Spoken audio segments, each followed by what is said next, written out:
Bonjour et bienvenue à tous. Vous êtes bel et bien sur votre chaîne d'information préférée, Actualité africaine. L'information nous place au sommet du monde et nous avons pour préoccupation majeure de vous informer non seulement sur l'actualité à l'échelle continentale, mais aussi mondiale. Alors, si vous êtes nouveau sur la chaîne, pensez à vous abonner.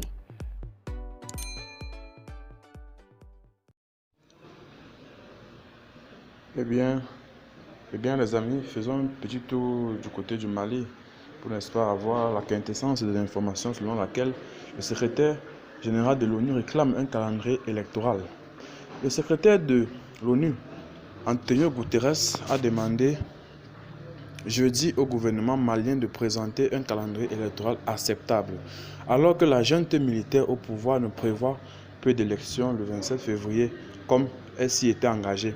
Le secrétaire général de l'ONU, Antonio Guterres, a réclamé jeudi 13 janvier au gouvernement malien un calendrier électoral acceptable à la veille de manifestations dans le pays, à l'appel de la junte au pouvoir pour pouvoir dénoncer les sanctions récentes prises par la CEDEAO.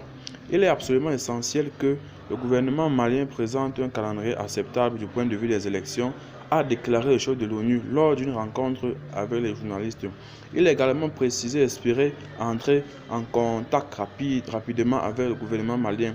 Si un calendrier acceptable est présenté et si le gouvernement prend des mesures dans cette direction, il y aura une levée progressive des sanctions, fermeture des frontières, mesures économiques et financières. En même temps, par la même communauté économique des États de l'Afrique de l'Ouest, a rappelé Antonio Guterres. Je travaille avec la CEDEAO et l'Union africaine pour créer les conditions qui puissent permettre au gouvernement du Mali d'adopter une position raisonnable et acceptable pour accélérer une transition qui dure déjà depuis longtemps, a-t-il dit aussi.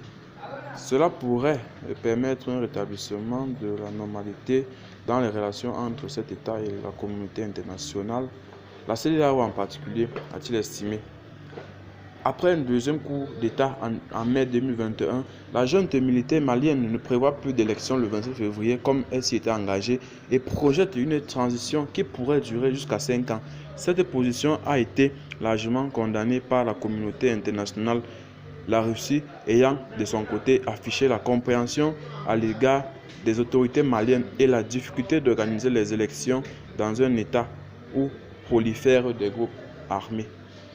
C'est ainsi que nous mettons fin à notre petite minute d'information.